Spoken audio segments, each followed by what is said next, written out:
Hey, Prime members, you can listen to Watch What Crappens ad-free on Amazon Music. Download the app today. I'm going to say something scandalous, Ronnie. Go on. Plants are meat. And not only are they meat, they're delicious, especially if they're from Impossible Foods. They taste like beef.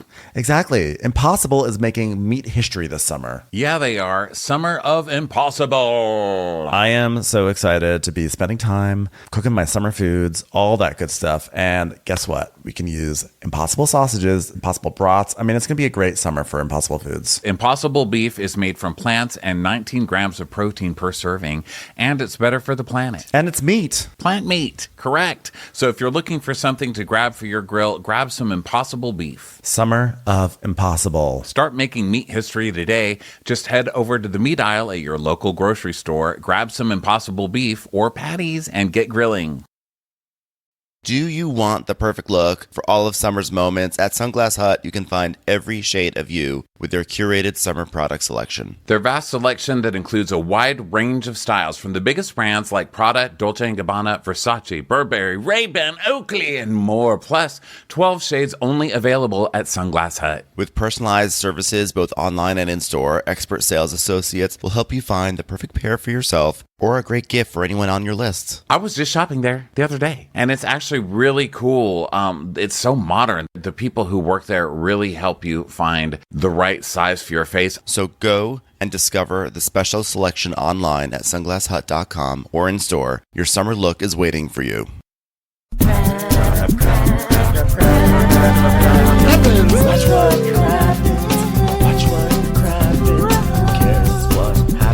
There's so much that Crappens. Watch what Crappens.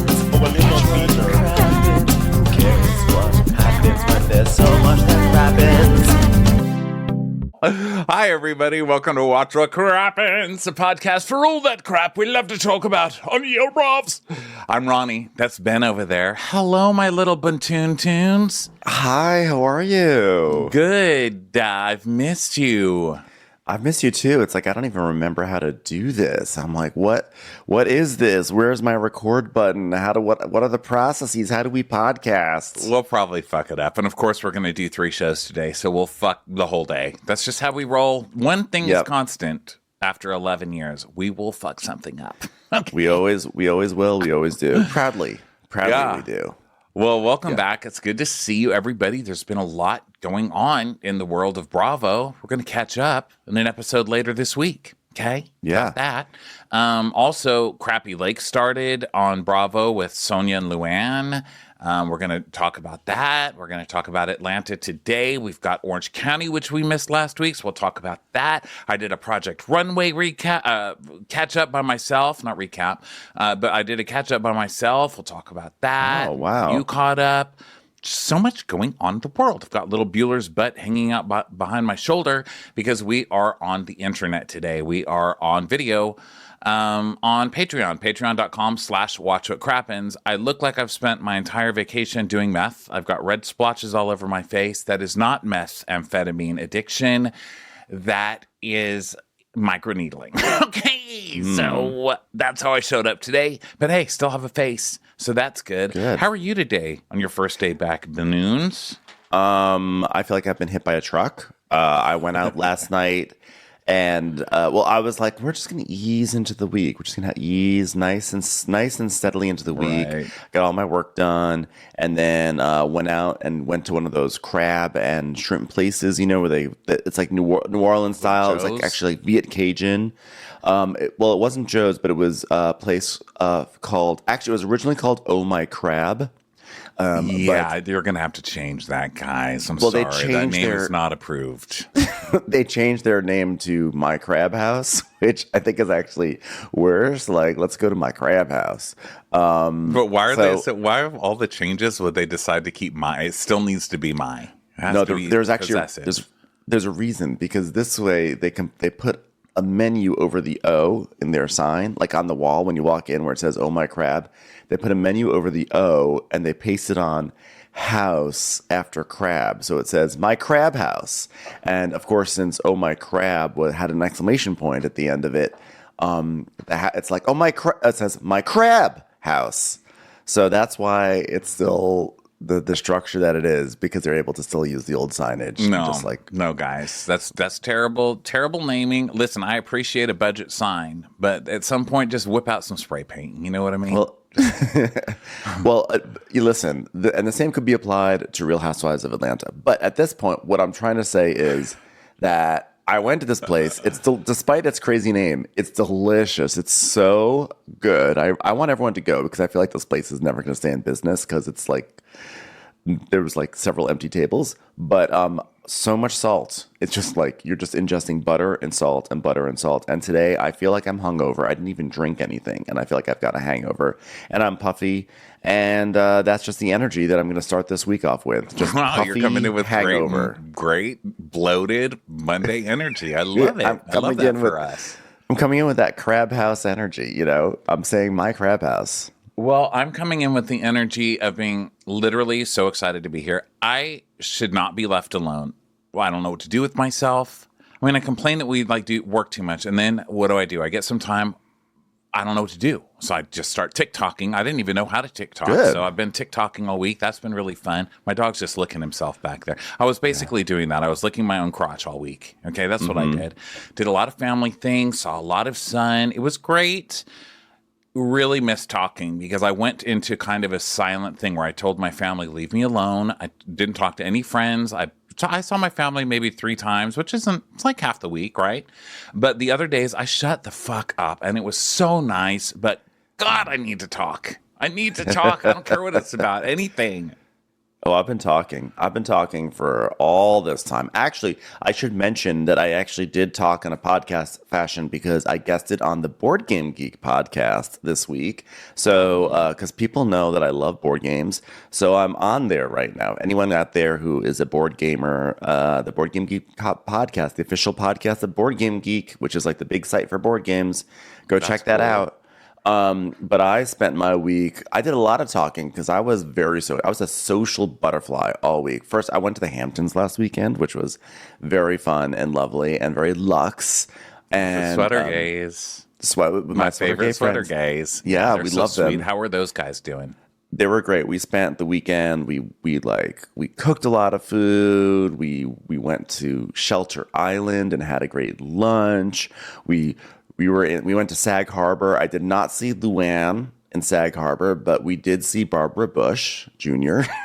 walking on the street. So, I was hoping to see Ina Garten also, but again, I just got Barbara Bush.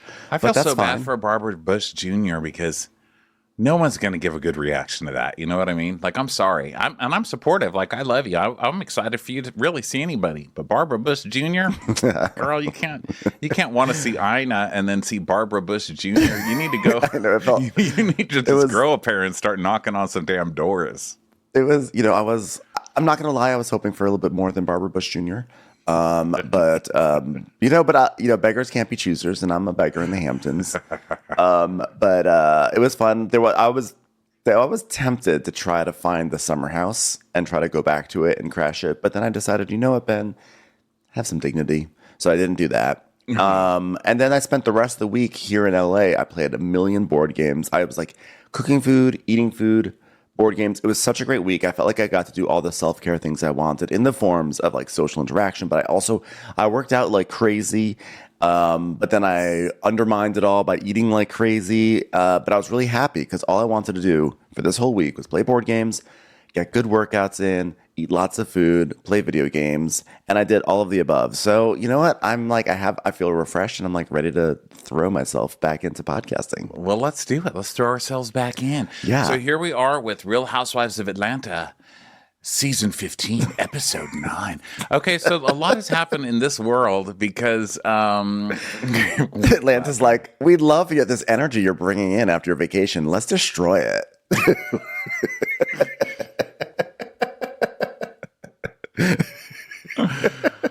listen, I'm starting very positive with Atlanta. It's gonna be great. We will do it. Listen, I'm positive too. I just think it's really funny. We're like, oh my God, what I feel refreshed. So anyway, Real Housewives of Atlanta. So, first, I guess on that note, worse things have come back to life.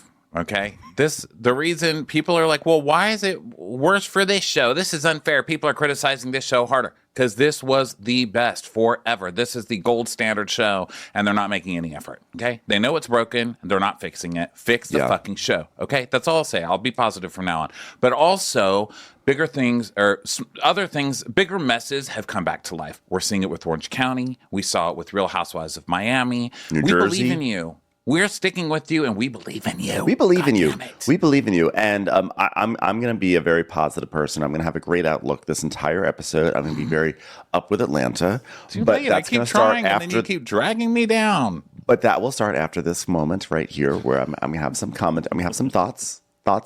Listen, we're allowed to have thoughts. We're allowed to, we're allowed to do this. So, very interestingly, in this episode, as we're going to get to, there's like a scene where like all of the OGs minus Nene get together for a random dinner. And as much, like, oh God, I can't stand Kim Zolciak. I think she's just like trash. But I will say, watching the four of these garbage, like little garbage, like it's just like you're behind a garbage truck and something fell off of it and then got a show. So but I'm watching it. And I'm like, the truth is that the four women that we see in that scene, they just have like a natural chemistry. Like that is the chemistry that comes from people who are friends, who are just like having fun on camera. And I was like, why is this scene so much more alive than everything else happening on the show? Like, I think that just shows how like the cast chemistry on Atlanta right now is really, really in trouble. That is my negative comment of the day. I don't know that I felt that chemistry. I thought it was like a lot of, woo, look at us, we're together, we see each other all the time. But then it was obvious that they don't, because they're like, oh, so Kim, you're losing your house? Things that they should probably know if they really hang out together. Like Lisa Wu energy. Loved having her. Deshaun still, like, Deshaun, have you learned nothing? You are still one of the most made fun of housewives for being a boring ass. And you came back and said nothing. Like nothing, Deshaun, nothing. Well, she's busy working on her next $1 million fundraiser. So, which was funny because we ended with one of those fundraisers. Like, let's make a huge goal, right? And Deshaun was there. But yeah, this was also interesting because Kim, God, I really do look methed out. Kim and Croy announced that they're divorcing. I didn't believe it. I didn't think it was going to happen. I'm a very judgmental person, and I don't believe in anything, especially love. Like, literally, if you're in love, I don't believe in it. Like, I think you're lying. I mean, not you, Ben. Not you and Don. Yeah. But everybody, my parents, maybe. No, they hate each other, probably. But for the most part, I'll believe you. I'll take you at your word. Let me just say that, How about this? If they're on TV and they say they're in love, it's hard to believe. But Kim and Croy, I believed it. They just seemed so perfect, and they had all those kids. I mean, you don't do that if you don't really love each other, right? And then I know it was hard being poor and stuff, but there are a lot of people with tons of kids who are poor, and like Kim knows how to do it. She started in the show with like a wig made out of like plastic ties for garbage bags. You know what I mean? So she knows how to do it. Something was off about it. I didn't buy it, and they announced this week they're canceling their divorce. Yeah. So this was like a presidential primary. This is like, she's kind of like the Chris Christie of Scandal.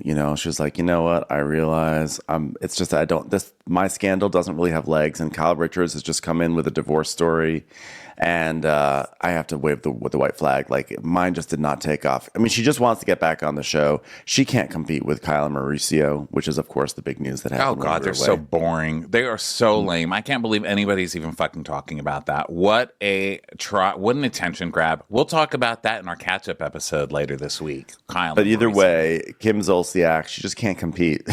She can't. So she had to drop out of the race. And, conveniently timed for her like return on Atlanta, back on camera, and all of a sudden the divorce things are dropped. Yeah. So they're trying. So anyway, Kyle's trying to, like you said, but she can't compete either with Vanderpump Rules. But nice try competing with Lisa Vanderpump and still losing again, Kyle. Nobody cares. Okay, go away with your stupid fucking Kimosabi hat. I can't with you. Okay, bottom rung bitch. Sorry, little Kenya line. So let's start with where are we starting? Kids playing basketball outside. Yeah, it's Drew is like playing basket. Like it's not outside. It's one of those toy basketball hoops, sort of like if you went to Dave and Inside. Buster's. Yes, They're inside playing basketball. inside. It's inside, and it's not even real basketball. It's just like toy basketball. And then Candy is looking That's at a damn hoop. waste of money, Drew. Okay? Yeah. And you're going to need it now because that's another divorce nobody's giving any attention to. But you Yeah. do not need to have an indoor Chuck E. Cheese basketball thing downstairs at your house. Okay? That's where your fucking sister who's in need should be living. Replace the basketball hoops with the bed for Allison. Okay? Do I need to do everything for you? I know. Also, by the way, if you're giving your kid private basketball lessons, don't get the one that's not basketball hoop to scale. You're going to mess up all the kids' measurements, etc. And like he's got to learn on a real hoop, not like the Dave and Buster's hoop, Drew. You're undermining the the Dave and tutor. Buster's hoop is harder, right? Because it's smaller. Aren't those real tiny, It's a terrible like carnival hoop. hoops? I hate that game. I literally hate that game. I can never get the ball in the hoop, and I feel like everyone laughs at me every time. Skee ball, I'm down with. But like, give me that stupid, like, fake little basketball hoop. Like, why do I want to do this? I didn't come to Dave and Buster's to play sports. Otherwise, I would have gone and played sports. Yeah, I hear you. I can't even throw. Thank you. I mean, I know that's a shock to everybody, but I like even flail when I throw. I'm like, my arms move all around. I'm like, flap like I'm drowning in the water. I'm like, ah! The ball just lands in the skee ball section. Everyone gets mad. Yeah. It's a stupid So game. then Sheree is pretending that she's afraid of needles, which is hilarious. Any housewife pretending they're afraid of needles is Yes. good comedy for me. Okay. Yeah. Yeah. Sheree, who debuts a new face over the course of this episode, is suddenly like, oh, not needles. I don't want any needles. I mean, the amount of fillers and Botox in her face. And she's like, oh, no, no needles. No needles for acupuncture. I can't do this. I can't do this. No, I think at one point she literally shows up with a new nose. I'm not even kidding. Like towards Yeah. the end of the episode, New I'm chin. like, wait, that's a different nose. When did you guys take a break? Stop taking breaks like at the beginning of your season. What the hell's going on? How did you recover that quickly? But this is why Sheree is a good housewife, because she is, as we say, delusional.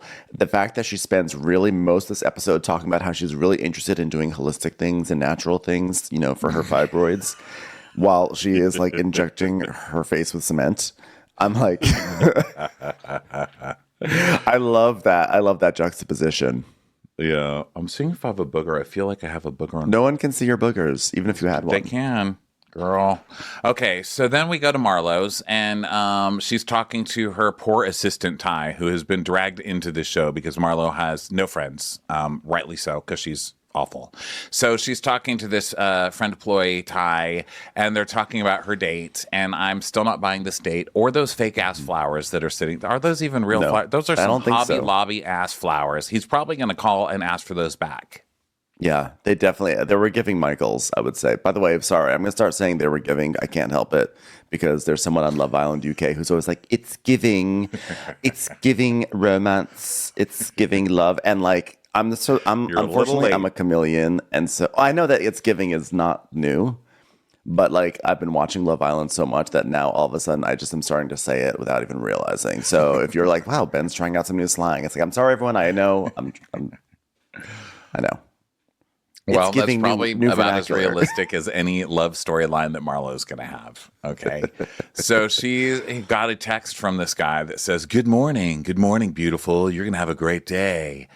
Don't trust him. He's trying to rob you. I'm going to say that right now. Don't trust any man who texts you without even banging. I don't believe this. I don't believe this person. I think he wants on TV and he wants some attention for his strip mall restaurant. Yeah, I think that's what it is. He wants that. So Scott Lee, his name is Scott Lee.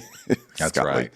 And she's like, oh, good morning. Hope you had a wonderful day as well. Thanks for making last night perfect. And then he wrote back, you're welcome. Don't be a stranger.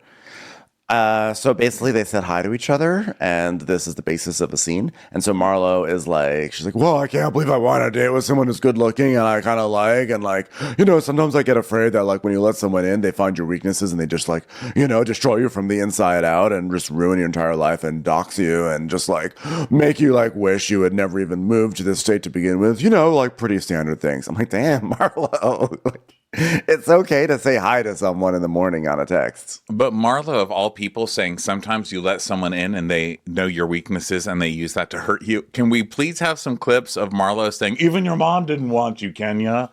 Well, that's why she's afraid. Because she knows she does it. So she assumes everyone else does it too. Yeah, calling Drew fat and ugly. Please insert some clips here. So then Ty is like, how did it feel getting a good morning text? You should return the favor. You should say in the afternoon, I hope your day is going well. It's like, what, is this basic manners for... At 5 p.m., you should say, thank you. Hope you had a great day. Come again now, you hear? What are you training for the fucking grocery store? Shoot scenes with somebody else, Ty. You're better than this. It's also a terrible idea. I am not in favor of like doing games with texts. Like I kind of feel like if you go on a date with someone and you like them and they like you and you text, like each person will be so happy to hear from them that like you don't care about any of that bullshit. But if you are going to play the game, if you decide you are going to play the game, she should not be the one to text, okay, in the afternoon, like, and say like, hey, I hope your afternoon's going well. He should be the one to text because he has to woo her and she's more famous, so he has to work harder. So he's the one who needs the publicity for a strip mall restaurant. So he should be the one to text. Yeah, it's not even a gender thing. It's just he needs the attention the most. So he should be the one to do it. He does not have cameras. So but he does have a modicum of respect. I mean, she hasn't received a dick yet, so that's something. That's true. That's true. So now we go over to Sonia doing the things that we love most, which is Mommy Nation. She's doing Mommy Nation stuff. She wants to raise $50,000 because she met a woman who helps. She has like a foundation that sends unhoused children to get a private education in Atlanta. And she's like, well, this lady is helping out the kids. Who's going to take care of the mommies? Hashtag Mommy Nation to the rescue. Yeah, so she's setting up this big thing for that. And guys, there's trouble. Destiny, the auctioneer, which that's a good name for an auctioneer. I think that's a really... Normally I have a problem with the name Destiny because I feel like it's a name that is promising something. It's like too much for that kid to deliver. It's like Destiny. And then they just grow up to be a stripper or something. But especially if they have two E's, if it's Destiny with two E's. Yeah, but this one, I like it for an auctioneer. I like it for something like that. Like, it's a good luck name for an auctioneer. Well, it's kind of saying, like, it doesn't matter how much you bid. This has already been chosen for you, right? Like, yeah. You're destined to give us $50,000. So they're saying, well, we need her assistance. Like, we need a really big personality. What about Kenya Moore? I'm like, oh, really? The lady that she's been shit talking this entire season? Yeah, sure. Why not fake it, Sonia? Sonia, call Kenya and kiss her ass after you've been trash talking her all season. That'll be fun. Yeah, so Sonia decides that, yes, she's going to have Kenya be her last-minute backup assistant. It's time for a commercial. It's time for a Crappens. New beginnings are in season on the Max original series, and just like that. From executive producer Michael Patrick King, alongside stars and executive producers Sarah Jessica Parker, Cynthia Nixon, and Kristen Davis, the exciting next chapter of Sex and the City follows Carrie, Miranda, and Charlotte as they navigate the complicated reality of life, love, and friendship in their 50s. Alongside Naya, Che, Seema, and LTW, this vibrant group of friends experiences the ups and downs of life, knowing they can always count on each other. Watch the brand new 11-episode season of And Just Like That, streaming only on Max. And listen to the official podcast hosted by executive producer, writer, and director Michael Patrick King after every episode. Find And Just Like That, The Writer's Room, wherever you get your podcasts. Introducing the new Audible original Breakthrough. The genre-redefining audio-only series that strips away the superficial to reaffirm what matters most, pure talent. Featuring celebrity judges Kelly Rowland, Sarah Bareilles, and host David Diggs. Hear every step of the musical journey as 5 undiscovered musicians battle through a series of high-stakes singing and songwriting challenges for one top spot. As musically gifted as they are artistically unique, each finalist is driven by the same dream, to become music's next must-listen. But to break through, they'll have to dig deep, pushing their vocal, songwriting, and recording chops to their absolute limits while keeping their feet and emotions firmly grounded.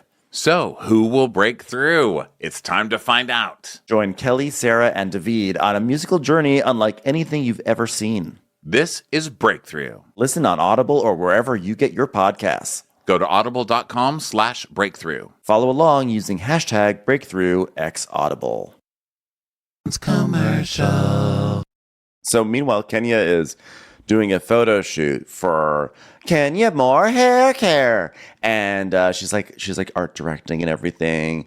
And Moneta is there, in case you couldn't tell, in case you've like felt that extra like sense of presence and joy. If you're wondering where that came from, it's Moneta. She was there, and Just watching and Kenya pretend to be the director. Kenya just does not have any. Do you remember all those years that she was trying to convince everybody that she was a famous actor, and then Yes. she even got mad at Kim Fields for not recognizing her as a peer, recognizing her as a peer. It's like, Kenya, you're not in anything, okay?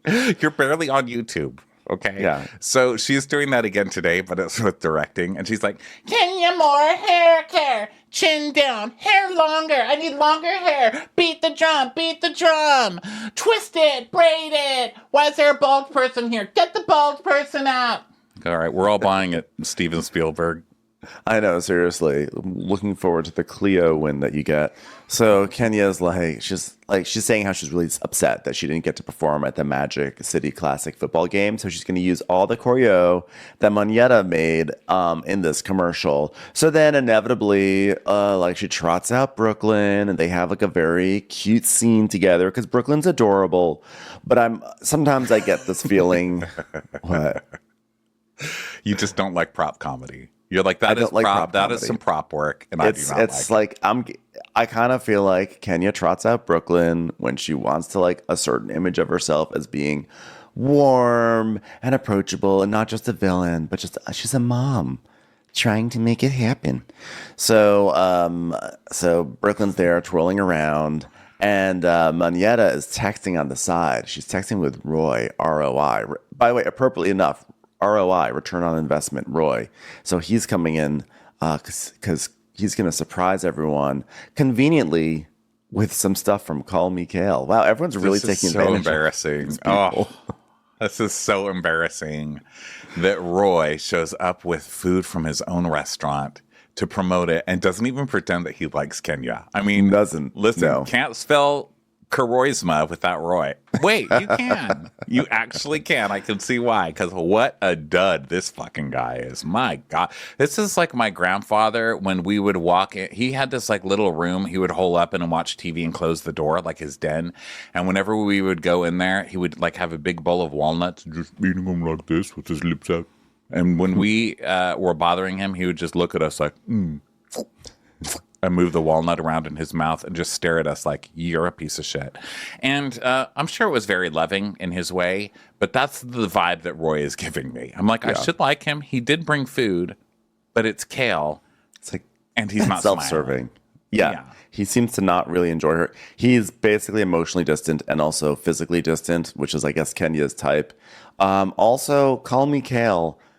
I don't know if I love that pun. Is that a pun on Call Me Crazy? No. What is it? Call me. I don't think it's a pun. Call me? I'm going to say this. I think Oh My Crab is better than Call Me Kale. I think it is too. I think Oh My Crab wins the pun war. Yeah. Call me crab. Maybe we can get some crab on some kale. Call me Kaleby? Like Call Me Maybe?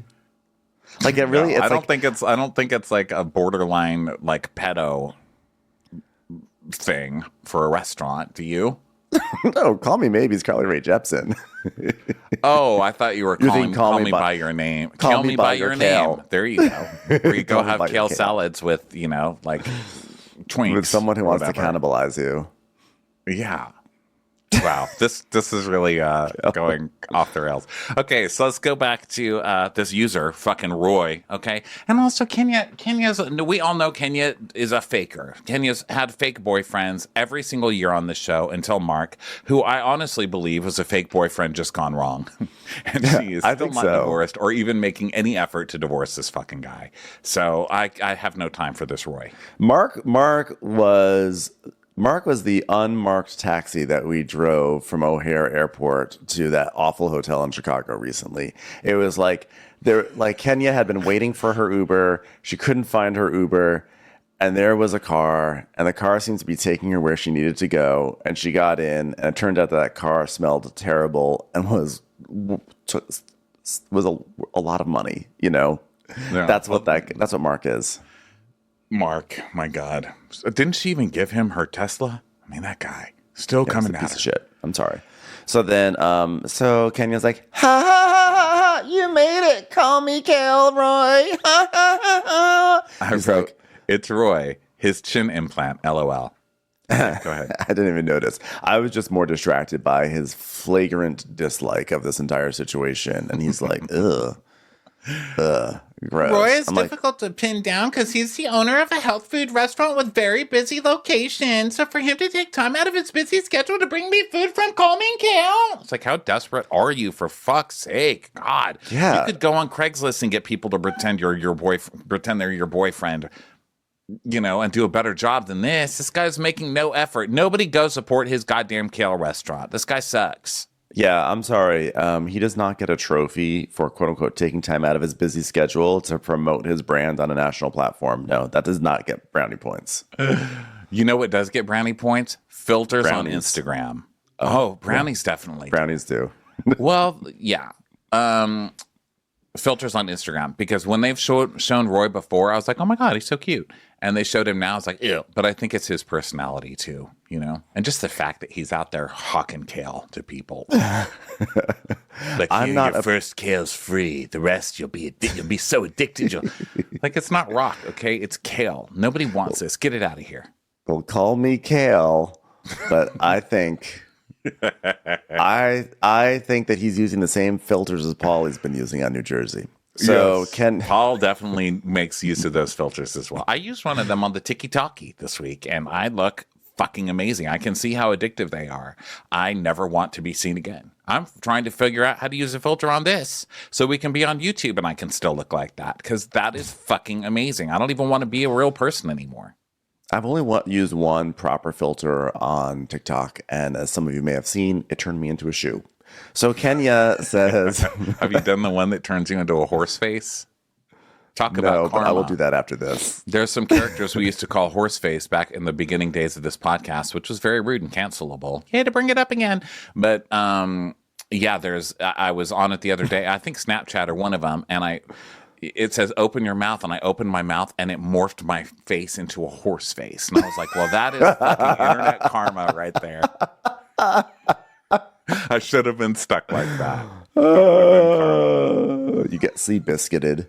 So Kenya still has her normal biscuited. face. She's not. I couldn't pass up the pen.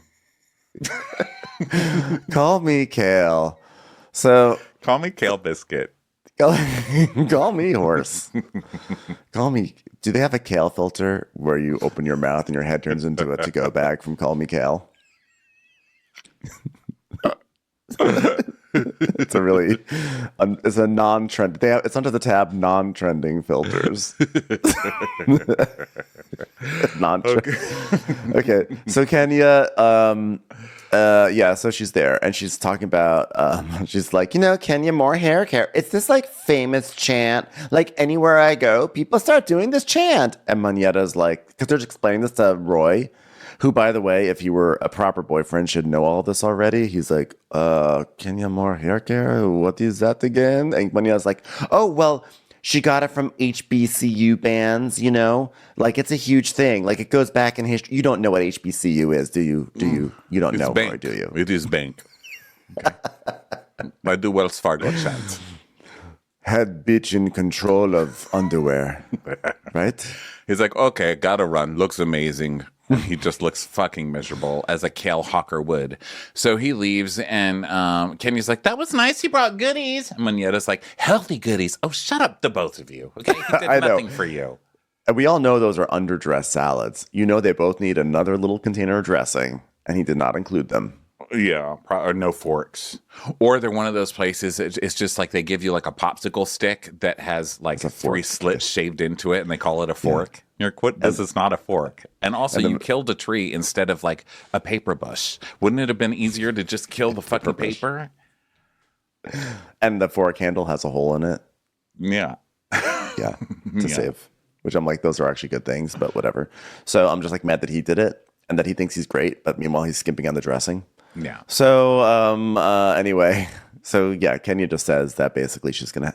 Sonia FaceTimes and she's like, Kenya Moore, can you help me be an auctioneer? And Kenya's like, of course, Sonia. Like I would be honored, of course. Which means that Kenya's gonna fuck it up for her. And she's like, I feel like Sonia's a good person. However, this is the second event Sonia's booked me for without going through my agent. Which is true, but it's like also an auctioneer event. Just go. Just shut up and go. It's like so she's not booking you for like Jurassic Park 5. Yeah. So yeah. Calm down, Laura like, Dern. Okay. I know, like it's like literally an auction at like in like a ballroom at our hotel. Like seriously, Laura Dern, take a seat. Calm down, Jeff Goldblum. So then we go to Drew with her mom, and they're talking about JoJo's principal calling, and Drew cried because they acknowledged JoJo for being a model student. I was like, "Are you sure?" Oh. I don't know. I don't know that principals make those calls. What did JoJo do? Well, Drew could have just made that call. Drew could have just been doing that. Like, I mean, like the principal's like, yeah, I mean, JoJo's fine, but JoJo's great. I like JoJo. I'm happy that this happened. So Jeanette is there. That's Drew's mom. I would freak out though if the principal called. Hi, it's the principal. I'm calling about JoJo. He is amazing. I don't believe it. How big is this school? Are there like 10 people there? Give me a fucking break. The principal's like, now, if you don't mind, I'd like to come on camera and promote my food business, since apparently that's happening this episode. Call me spaghetti. Like, wait a minute. That's like even worse of a pun. Is that a pun? Is that a pun? So Jeanette's very happy. She's saying how like, oh, my kids are smart. They all got it from me. And Drew's like, you and daddy. And then it like trickled down to me. I mean, I produced my own video. It was amazing to be able to do that. I'm like, okay, so we'll just transition away from your son's amazing accomplishments to the fact that you want to just talk about your video that you produced. As in, you sat there and then the producers of this show were like, you should shoot a video for the show. She's like, okay. And they sent you a director. Yeah. Yeah, Drew just lies. She's like, oh, the principal called and I just produced my own music video. Do you not remember a person named Rage? Okay. That's why he's sitting at home like, once again, no credit for me. No fucking credit for Rage. Rage Against the Machine once again. Also, by the way, way to compete with your son. It's like, oh, did you hear the principal called? JoJo has been doing amazing things. That's so funny because I produced my own music video. So anyway, I guess we've changed the song. It's called Model Mom. Just waiting on a call from his principal to thank me for making a music video about roller skating. I don't even know how to do it. Okay. So then we talked to Allison, who you should not be bringing Allison on TV. I said that you should give her a room. I did not say you should necessarily put her on TV. Allison is extremely fragile. Okay. Anybody who has ever been around a fragile person or been a fragile person knows this look. Allison is she's white knuckling it through this. You can see. Please leave her alone. Don't drag her onto TV to deal with. She does not need to deal with this. And then you've got Allison sitting there about to lose it. And then you've got Drew like, well, guess what? The principal called about JoJo, and I just did a music video. So could you fold up your sleeping bag underneath the basketball machine? That would be great. Ralph is going to kick you out again if you don't. So then Allison, of course, is like, this would probably be a good time to quietly remind Drew about all the things I did for her. And while she's like very proud of herself for doing one music video, how I did everything else for her. And she can see just a fraction of all the hard work I did. So she's like, oh, just remember, Drew, take breaks. Because I don't think I ever had a vacation. So, know what I'm saying? And Drew is like, well, this is your vacation now, being in this suburban house with a basketball machine on top of your bunk bed. So enjoy it. By bunk bed, I mean just, tile floor that you sleep on. And Lauren's like, well, I guess I don't think you really understood what I was implying. So let me just say it more clearly. All those years that I was working for you, did you ever see me rest once, ever? Do you want to say thank you, maybe? She's like, I mean, I don't know. I don't know what people do when they're off the clock. Like, what do you want? Also, this season is relying really heavily on using our sisters inappropriately to do things for us, because that's a double storyline, because we've also got it with Sonya. Yeah. Beleaguered sisters is the theme of the season. Sisters are doing it for someone else. Yeah. Sisters are doing literally nothing for themselves ever. I know, apparently. Annie Lennox is just going to walk on and be angry. She's like, No, she's going to walk on and Drew's going to be like, could you tie my roller skates for me? Thanks. So she's telling us how amazing her sister is, and she goes over her resume. She says, well, first of all, her hugest thing is managing Drew's career since she was 8. And she's also been, of course, she's also, which Drew has had a career. She's no Heather Dubrow. I mean, she really has had a career. It's still funny, though. She still is acting like, my career since I was 8 years old. It's like, okay, she had some free time. You know what I mean? She had some time for a nap in there, is all I'm saying. Yeah. So she's been a writer on Amen, which loved that show. Love that. I could have just ended there. Every episode of that. Me too. That's it's one of my favorite theme needed. songs. One of my favorite TV theme songs of all time. I think it's actually one of the most underrated TV theme songs. If you've never heard the theme song, go to YouTube and listen to it, and you will like be shocked that this song, that we're able to create this much song in 1 minute. It's like truly one of the best things ever. Shine on me. Oh yeah. Shine on me. Shine on.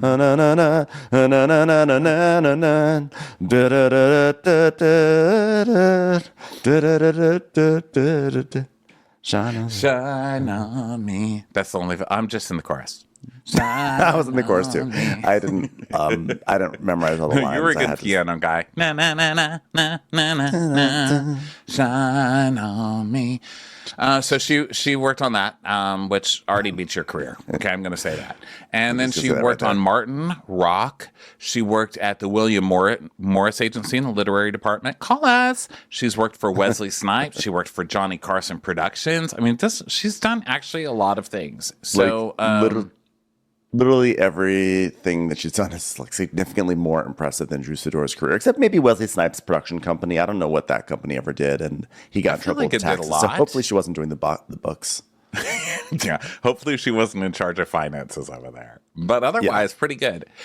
So they're talking about, oh my God, it's like so hard to be Drew and not have a manager. Like, what is Drew doing right now by herself? Sorry, I'm doing like a Drew Barrymore face. She's like, oh my God, you guys, it's like so hard That's being like Drew. Crazy.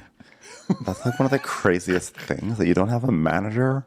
Like, how can you even not have a manager? Like, but it's like amazing though. Like, it's amazing what you're able to do without like even a manager. Like, it's actually kind of like it's just like so impressive right now. Thank you so much for being on my show. So Allison talks about all the trauma she's been through and what basically going through PTSD from traumatic relationships and all that. Like, it's terrible. She's been through a lot. And then she had a mental break in COVID, and she was admitted to a mental facility. And she's like, Drew, I just we really never got a chance to be sisters, because I was always working. I was always working for you, and I just want to be sisters. And Drew's like, that sounds so good, and it would sound even better with a latte in my hand. Could you please make that happen? One thing that sisters do for each other is they arrange each other's schedules. So do you think you can find out when I can meet with Rage? Thanks. Is there anything more sisterly than having access to my iCal? Okay, could you organize that? That'd be great. It's time for a commercial. It's time. Homaglow is a marketplace that connects homeowners and renters with house cleaners. You can get your home clean for $19, okay? Highly discounted initial cleaning. They really want to prove themselves to you, and they did for me. There's discounted recurring cleanings with Forever Clean membership. Yeah, just save time by hiring a professional to clean. Don't do it yourself. Okay, you get high-quality cleaning professionals. This is wonderful. We've used them. Our houses came out sparkling clean. It was wonderful. Visit www.homaglow.com/podcast to book your first cleaning for only $19. That's HOMEAGLOW.com/podcast. Time for a Crappens commercial. So now Sheree shows up at a restaurant where literally every single person in the restaurant has requested their faces be blurred out, which is hilarious. It's like literally she's like in a sea of pixelation. And first, Lisa Wu enters, which is exciting. Lisa Wu made a comeback last season. So Lisa Wu is here, not being quite as crazy. Lisa Wu made quite a comeback. She really went nuts when she first came on. What was she even screaming about? I don't know, but it was fucking funny. That dinner was party hilarious. where it was all the ladies. That was so good. First, I have to just point out the waiter because, I love a Real Housewives waiter. This fucking guy. So Sheree's like, I'll have the lychee bomb. And he's like, it's a lychee back. Not a lychee bomb. I know. Okay, it's not a drink for terrorists. It is a drink for classy people. So I'll bring that to you. Hold on. I'm going to stand right under a central light right next to your table with my arms crossed and stare at you. I'm not going to move. I'm not going to move. Don't turn the light off. I'll still not move. There's a backstory with that lychee back. There is. That it was like for like 2 weeks, this waiter had been working on the lychee back recipe, and he's like, I'm going to pitch it to Simon. I'm going to pitch it. I'm going to say, like, I know I'm just a waiter, but I have a cocktail, and I think this should be on our cocktail program. And he probably like bothered all of his girlfriends on the phone for hours. Like, I think what I'm going to do, I think I'm just like going to walk up and I'm going to say, Simon, I feel like you said this, we're a family when we work here. And as a family member, I have a drink I would like on the cocktail menu. And then he like worked himself up and he got it onto the menu. And Simon was like, no, I need better branding. You can't just call it a lychee martini. That's lame. He's like, okay, well, we'll call it a lychee back. No, lychee back just doesn't work, dude. Listen, I want to support you, but I can't do it. What about lychee bomb? No, it's not lychee bomb. It's lychee back. I say lychee bomb. It's lychee back. And they finally gave him his I am way. an artist. And then Sheree comes right in and it's like, can I have the lychee bomb? And Simon's in the back like, I told you. And the waiter's like, you don't even understand. And someone actually designed this drink and actually named this drink, and you're just going to come in here and call it a lychee bomb when it's lychee back? Get out. Get out right now, you slut. Well, we just really took that waiter Really to a dark place. You really created a good backstory for this scene. He entered as a like sweet, creative person and just ended up as a total fucking nightmare. Well, he has a lot of hopes pinned on that lychee back. He's like, So Deshaun, yeah. Oh, sorry. Go ahead. No, I'm not going to indulge this any further. You go. It's over. It's done. So done. Deshaun comes in and she's like, hey, girls. And that was, I think, one of her 3 lines. I don't think they even wanted to pay Deshaun. They're like, listen, you're under 5 today. Do not say more than 5 things. Okay. They're like, listen, Deshaun, we really need you to be in this scene so we can passive aggressively make Nene feel bad. Thanks. Okay. We're getting all the OGs except Nene back. Okay. When I say that the waiter literally stood right next to this table in a spotlight, I'm not lying. He stood there the whole time. Also, didn't you think it was interesting? I saw this on Twitter, and I'm so sorry I didn't write down the Twitter name. It wasn't at me anyway. I just read it. But it was a Twitter comment or a Twitter tweet. Just a tweet saying they thought it was really shady that there was an empty chair there because Nene was the only one that wasn't there. And I was didn't see that. That is interesting. I didn't notice that. It's not realize the empty seat. Wow. Yeah. So, well, then in comes Kim Zolciak, and she, of course, enters in like full audition mode. Hey, but it's bullshit. Hey. I'm a bitch. That's right. I'm a bad bitch. Hey, just forget about that reunion where I said, you know how hard it is to be a white woman, be on a panel with a bunch of black women when they're coming at you? Just forget about that. I'm Kim Zolciak. I'm ready. I'm ready to be back. Come on, racism wasn't even a thing before fucking Twitter. I mean, what I don't is see this? color. I don't see color. You know what I see? I see Big Daddy Money because I'm going back to him. Oh, wait, guess what? I'm going back to RHOA. Never mind. Literally will not stop grabbing and touching her hair and can't close her mouth anymore. Her eyes are just in one. I mean, she's just fucking crazy. She's like a crazy moth. It's the only way I could describe. Just like kind of beating up against a window, just not really focused. All moths are crazy. All moths are crazy. Yeah. All moths are crazy. I'm sorry. And they take forever to get ready, just like Kim. They take forever to get ready. They finally come out, and they're just still beating their head up against the glass. They just go. You know what? Moths are like so ridiculous. You know the funniest thing is like when you have your lights on and a moth gets up on your window and it just like sits there like Like, it's one thing. There's certain moths that go flittering around a light lamp, because they're in pursuit of something. They're excited. They're aroused. But the one that's just like, take me, it just has its wings all the way out on the window. Like, come on, get in this moth. Come on, light. I have to show you this video I took today. Hold on. Can you see this? Let me pull that. I'm seeing.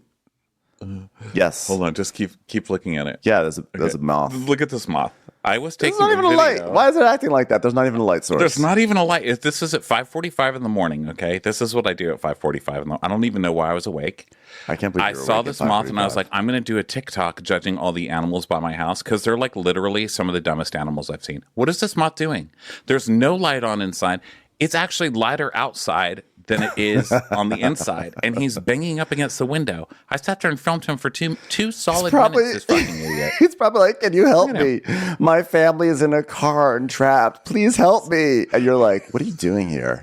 He's literally an idiot. Okay, I'm gonna make a whole video judging all of my animals at my house because they're all stupid. And also, look at the kid next door. He keeps throwing his dog balls and then they land on my little patio thing. And then he comes over to get them, but he always leaves that one there. I need to ask the moth. Look at that moth. Isn't that a good shot?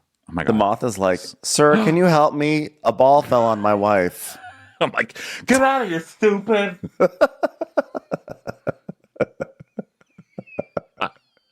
A ball fell on.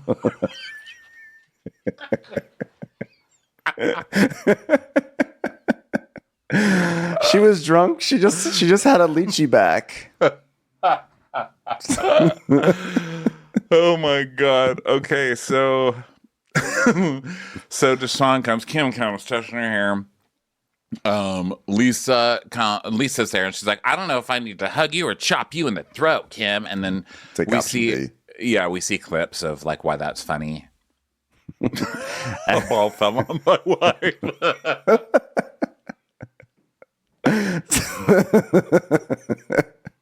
Please help Susan. So then Kim is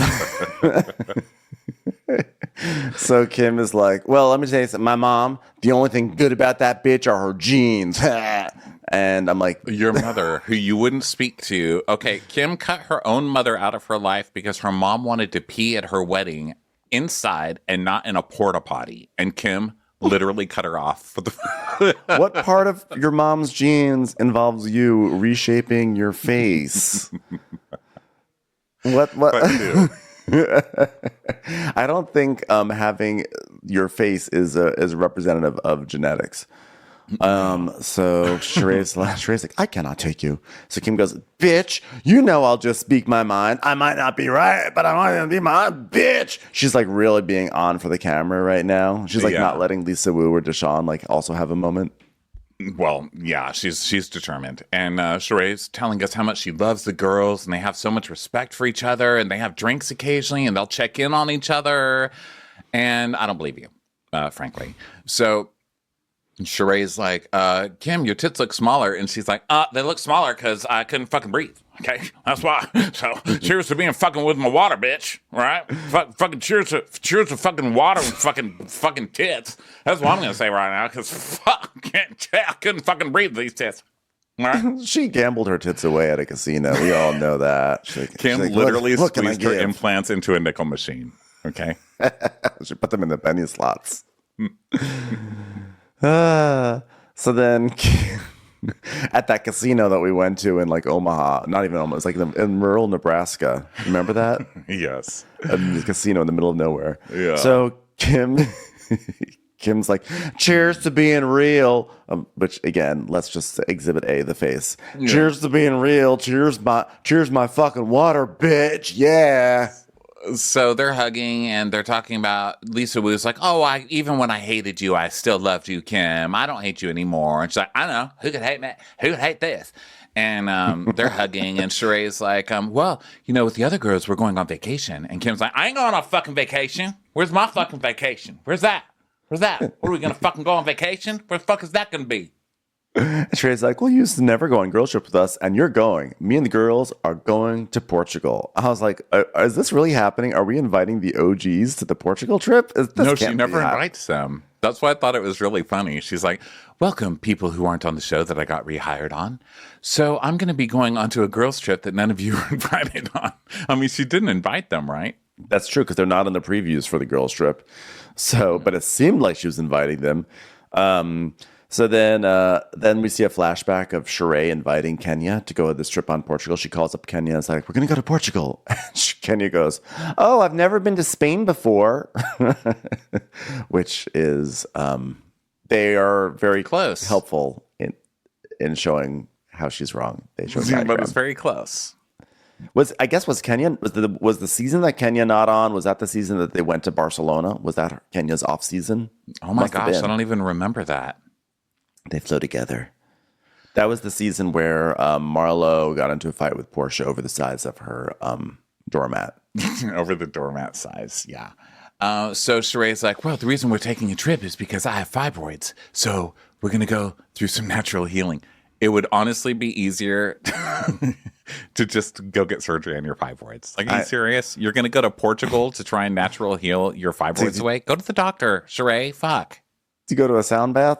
You're going all the way to Portugal for some natural healing and sound bath? Can't you go to like next door or something? Like, isn't there a sound bath in Atlanta somewhere? Fibroids, whose fucking purse is this? That's what I want to know. Whose fucking purse is this? The most fucking amazing purse I've ever fucking seen, bitch. What? This purse is a bitch. Bitch, I want on my fucking arm, all right? Sheree, this is just Kim. Kim's like, I need more content. I need more content for my audition reel. So Sheree's talking about having a possibly very dangerous thing inside them happening health-wise. And she's like, whose fucking purse is that? So Sheree's like, if me, Lisa, Deshawn, and Kim can make it through all this BS from before, I definitely feel like me and my current friends can too. I'm like, no, you can push through the bullshit because you're out of the spotlight for so long. You have no choice but to push through it. Yeah. So Sheree's, she's making it her mission to bring everyone back together, everyone but Nene, because with my fibroids, you don't need stress. Like, okay, what commercial are you auditioning for? She's starting to sound like Sally Field. I know, she's coming for Jamie Lee Curtis's Activia job. So it's Activia, right? Is that her thing? Jamie Lee Curtis is Activia, and Sally Field is Boniva, I believe. Boniva, LOL. So that's the OTC brand is Boniva, LOL. Boniva, LOL. Boniva, LOL, Kale. Like, wait a minute. Call me is that a pun? Oh, my Boniva. So Sheree's saying who's coming to Portugal, and she mentions Marlo, and Kim's like, oh my God, Marlo. I love Marlo. We could be friends. I could be a friend of if you need me to be there. I can do that for you. And then but she still hates Kenya. She's like, Kenya's still alive? That bitch is still alive? Oh my God, you just do not touch my kids, bro. You do not touch my kids. Then maybe your kids should stop going into people's houses and taking secret videos in the bathroom of bugs. Or whatever the fuck was going on. You stupid Kim. So she's like, you saw I got bruises from you holding me back from that bitch, Sheree, okay? Because you know what I think of y'all, I think of y'all all the time because, like, you know what? Sheree introduced me to that dance, when that celebrity dance thing when I met Croy, and Croy said, I saw you from afar, and he was like, I knew. That was when I knew. I was like, he didn't see you from afar. He passed by you and you said, wait, what is that, a basketball or an ass? Get over here, sailor. Sit down on this. Get over here. Yeah, I'm going to stick my fingers in that. That's a real hot fucking pie right there. So then one of the women asks Kim how things are going with Croy. She says, well, we're still married. It's 11 years. We're doing great. Whatever I did, text the right person. I touched the right person. That's what I did. And Lisa's like, 11 years, that's a good number. And you know that Kim is sitting there at home being like, please blow up like Scandival. Please, please. This is just like Raquel, how we're supposed to be rooting for Raquel, but she was actually the mistress. Come on, make me a star again. And Lisa's like, well, I did see in the media that you're losing your house. I hate to hear that. She's like, I mean, come on. It's not really the media. It's like a blog on Instagram. I mean, it's not like it's TMZ. It's not like on People Magazine, okay? Like, you think I'm going to foreclose on my house with like $200,000 left on it? Like, if you really think I'm going to do that? Come on, bitches. They're like, yes. So Lisa is still a real estate broker, and then her son is killing it. Lisa says that her son is killing it, doing whatever he's doing. And Sheree's like, boys are the best. And Kim goes, well, I had no idea what having a son was like until I had KJ. I'm like, well, that would make sense because you never had a son and then you had a son. So thanks for the insight. It's crazy, isn't it? And They Sheree's require a like, lot more time to get boob jobs. I'll say that. Longer waiting period for sure. So Sheree's like, well, everyone seems fine. Oh, so she goes, well, everyone seems fine while we were on the show, but like as soon as Lisa got off the show, she got a divorce. And then as soon as Deshaun got off the show, she got a divorce. And Deshaun's like, blink, blink. Like, Deshaun, anything to say about your divorce? And she's like, well, I was caught off guard, of course. well, which is a nice pun because her ex played the position of guard on the Cavaliers. So she was literally off guard. She's like, You were I had a kicked off guard, guard. and now he's off. You were kicked off the guard. So yeah, Deshaun was caught off guard. By the way, Deshaun looks absolutely amazing. I have to She give does. props to Deshaun. She looks wonderful. Yeah. But Deshaun is dating, guys. She is dating. And Kim's like, is it fun out there? What's it like to date? I don't know what it's like anymore. She's like, it is what you make it. I'm like, okay, Deshaun, great to hear this update it's been 12 years and this is the update. Thank you. Yeah, you can. That's it. That's it for Deshaun. Just bring a curtain down on her head. Okay, put the waiter in. He's still fucking standing there. Okay, so then Sheree's like, well, I have a boo, and it's going really good with him, and he gets a bad rap, but he's a really good guy. And Kim's like, well, would you get married again, Sheree? Would you get married again?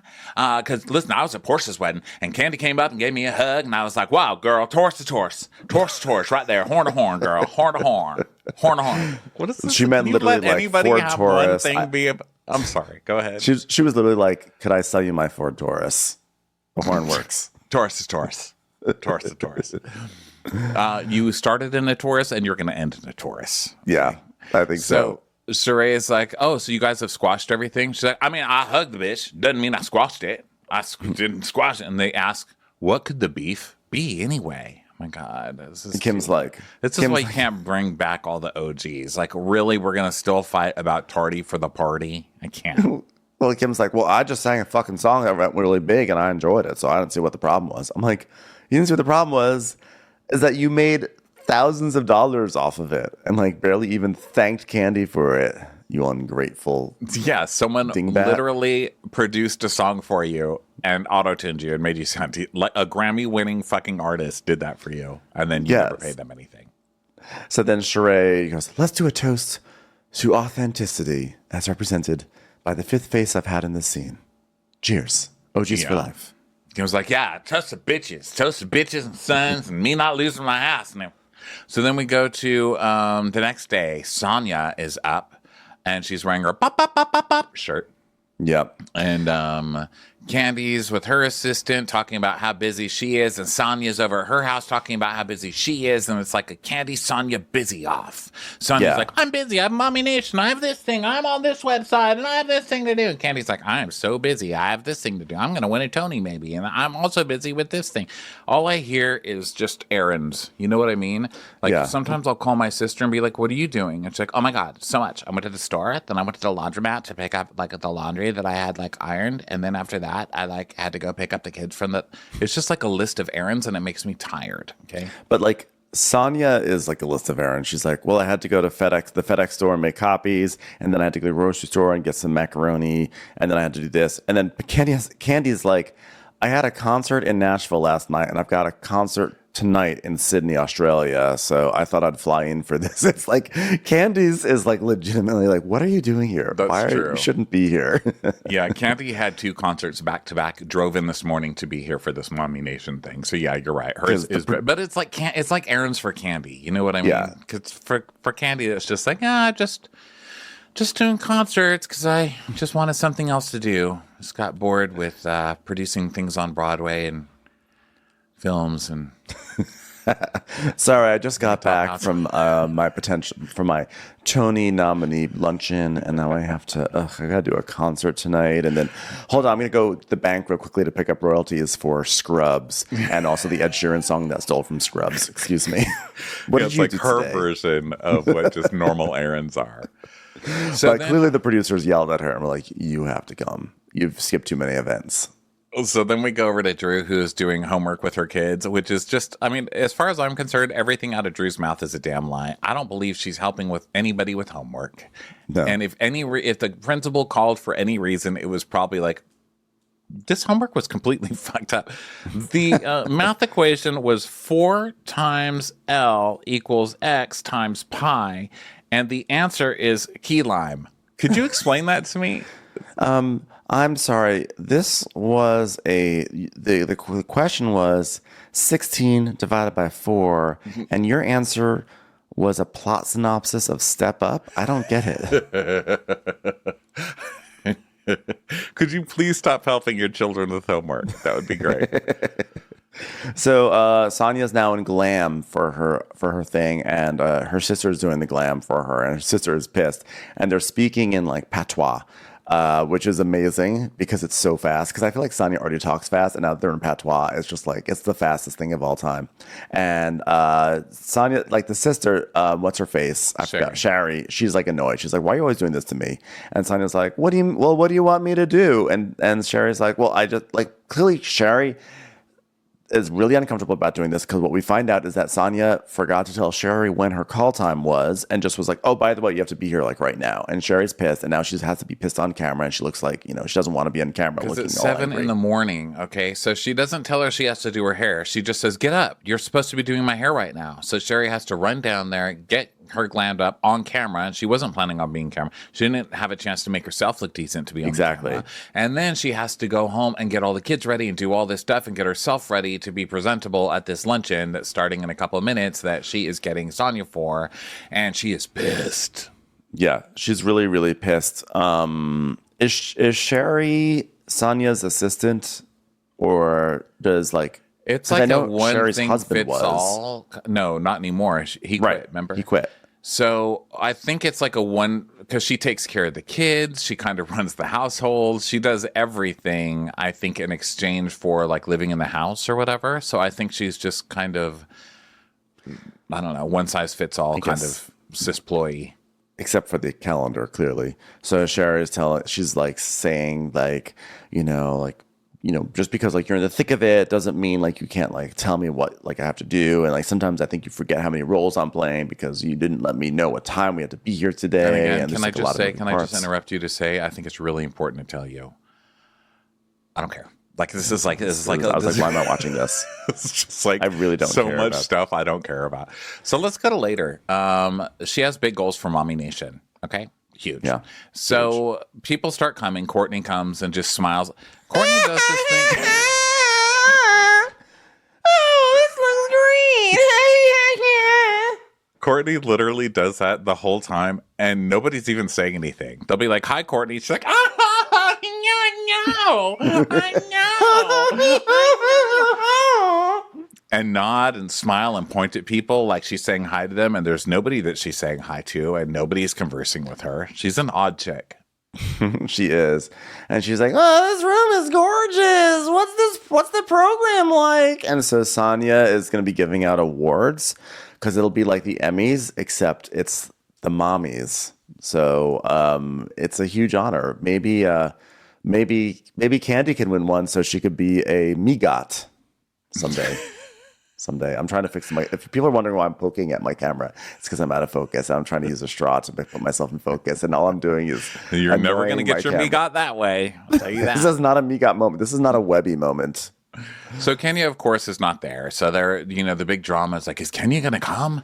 And so she calls Kenya, and Kenya's problem is that the Mommy Nation staff said Kenya can't bring her +1, and my first question is, who brings a +1 to a charity event that they're auctioneering? Go to work. You're shooting a television show. You don't fucking need a +1. Get to work.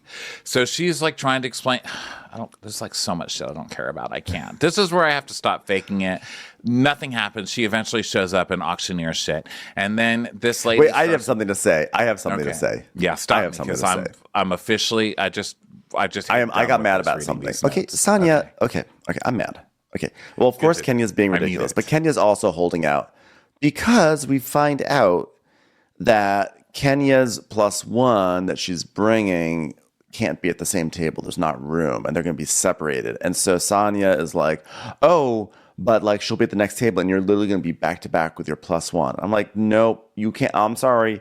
If you're calling in that favor, that she gets the +1. Put Drew at the back table. Put anyone else at the back table. Like, I'm sorry. You can't ask your friend to do a favor to be like the auctioneer last second and then like not like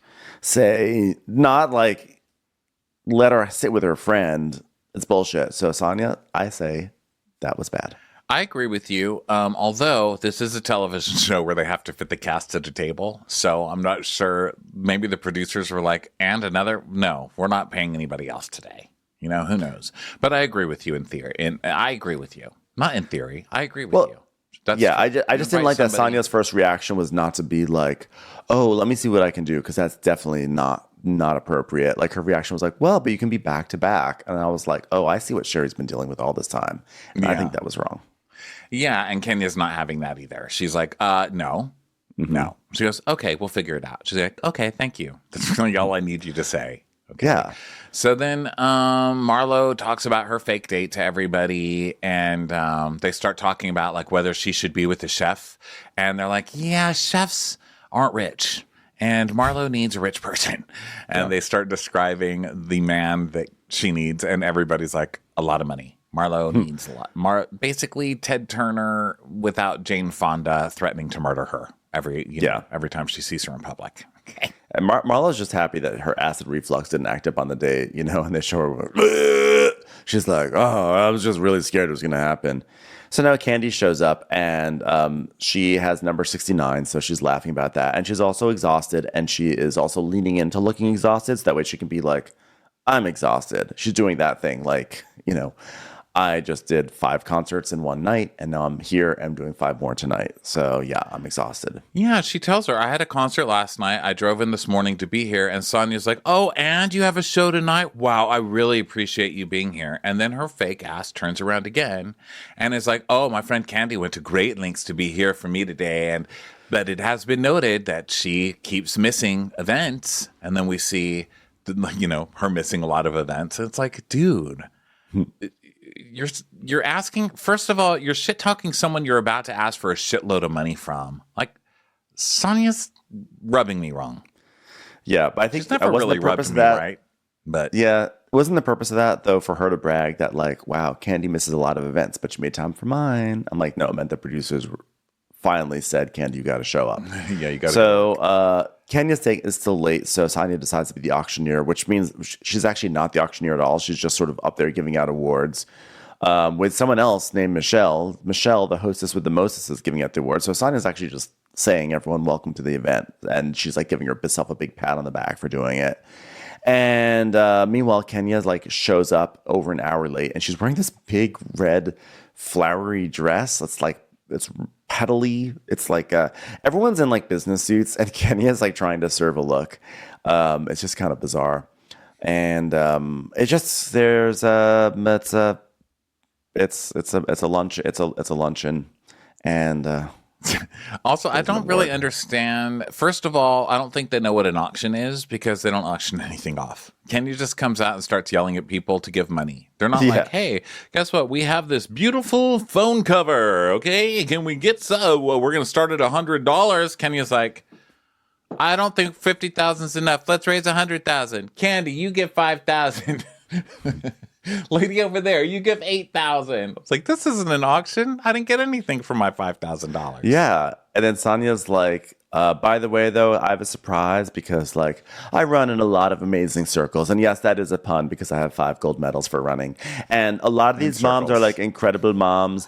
And like, but there's one mom in particular who, despite not having a single Olympic medal, is just like an amazing, cool OG mom. And she makes motherhood look so easy, even though I never really saw her motherhood, like when their kids were like kids. Now they're just like adults and everything. Anyway, Sheree, Cairo's here. Come see your son. I mean, you just asked Kenya to auction stuff. She's got a kid. You just, Candy just showed up for, what are these awards? And some of these awards, I don't even understand who came up with these awards. And how do you know who's best? It's like the best at scrubbing glasses, you know, Moira. Like, what the fuck Moira. kind of award is it? The best bento box packer for their kids' lunch. Allison. What? Look at these awards.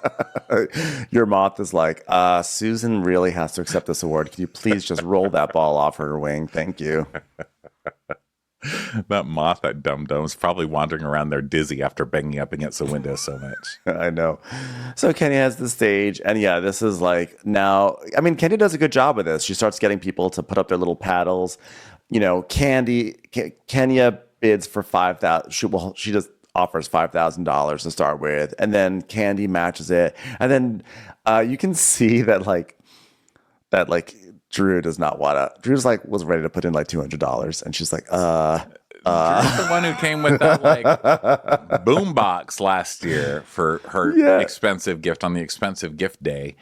So Candy's like, by the way, because there's Candy keeps saying, well, there's $50,000 worth right here at this table, basically with the TV stars. So Candy's like, let's see, well, if 50 divided by 7, thinking in her mind, like, well, if we do, we could probably do that. And so Drew goes, 7. And Candy's like, yeah, okay, 7. And Drew's like Drew is not ready to spend $7,000. And but she's trying to act like I'm not she's still either. really- Like, you're going to work. I'm showing up to work. You can't make me give thousands of dollars to somebody. No. I refuse. But everyone's matching at 5,000, and Drew is like, okay, 5,000. She's like, oh, I'm sorry. I just got a call from JoJo's principal. I'm going to have to take this. I have to take this outside. Sorry. I think So then Marlo gives a very severe read to Kenya. Marlo's so bad. I'm sorry. I don't care what anybody says. Marlo sucks at this, okay? She's terrible at her job. I can't believe they hired her again. So Kenya's walking around in this red rose dress, and Marlo goes, you know the Wizard of Oz, when the house lands on the witch and those ruby slippers are all crumpled up? That's what Kenya looks like. The slippers were never crumpled up. Do you even know any gay people? That's not the slip. Nothing was wrong with the slippers. Dorothy literally took the slippers off and wore them for like 10 sequels. Marlo, get out of here. Yeah, I think she was thinking of like a Tim Burton movie where the shoes curled up. Was that like Beetlejuice or something? So either way, I'm not giving it to her. No, she shouldn't have it. So either way, they all put in money. Courtney only puts in $2,300, which is why she was merely a friend of. And they raised well, good for her. She's like, I'm not paying $5,000 to have one. I know. She's like, I don't even know what Mommy Nation is. What is Mommy Nation? So they raised $78,000, and Sonia feels great about it. And they raised 78 promised dollars. 78,000 promised dollars. They are not going to be getting $78,000. I can tell you that entire table is going to back out. I'd be like, I'm showing up for work. There is no way I'm paying you $5,000 to come to work. Okay. Yeah. Sheree's check will be lost in the mail, unfortunately.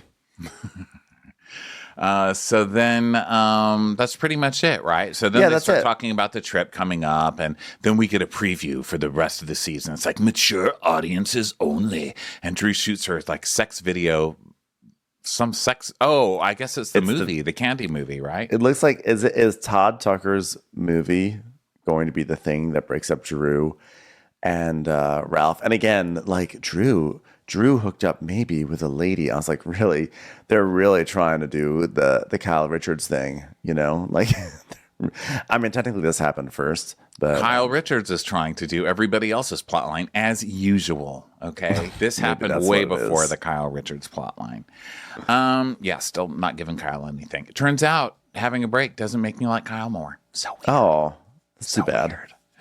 All right, everybody. Well, thank you so much for being here. Thanks for being with us on video, everybody. Hi. If you want to watch these and you don't want to be on Patreon, it's okay. Watch them a week later. We're on YouTube. We're accumulating a bunch of videos over there. So if you're bored cleaning the house, go on over there. Turn them on for the day. Listen to us yell. It'll be great. We love you. Thank you for your support. We'll talk to you next time. Bye. Watch What Crappens would like to thank its premium sponsors. Ain't no thing like Allison King. Ashley Savoni, she don't take no baloney. She's not just a Sheila, she's a Daniela. Itchels. Aaron McNicholas. She don't miss no trickolas. She's never scary. It's the Green Fairy. Jamie. She has no last namey. Hava Nagila Weber. Sipped some scotch with Jessica Trotch. She's a little bit loony. Junie. She's always supplying. It's Kelly Ryan. Kristen the Piston Anderson. You're never alone with Lacey Monteleone. Let's give a kisserino to Lisa Lino. Megan Berg. You can't have a burger without the Berg. Ruru LaRue. The Bay Area Betches. Betches. And our super premium sponsors. Somebody get us 10 cc's of Betsy MD. We're taking the gold with Brenda Silva. Let's get real with Caitlin O'Neill. Don't get salty with Christine Pepper. Can't have a meal without the Emily Sides. Nobody holds a candle to Jamie Kendall. She's not harsh. She's Jill Hirsch. My favorite Murdo, Karen McMurdo. We love him madly. It's Kyle Pod Shadley. Let's go on a bender with Lauren Fender. We want to hang with Liz Lang. The incredible edible Matthews sisters. Nancy Cease and Desisto. Give him hell, Miss Noel. She's the queen bee. It's Sarah Lemke. Shannon, out of a cannon, Anthony. Let's take off with Tamla Plain. She ain't no shrinking Violet Kuchar. We love you guys. Hey, Prime members, you can listen to Watch What Crappens ad-free on Amazon Music. Download the Amazon Music app today. Or you can listen ad-free with Wondery Plus in Apple Podcasts. Before you go, tell us about yourself by completing a short survey at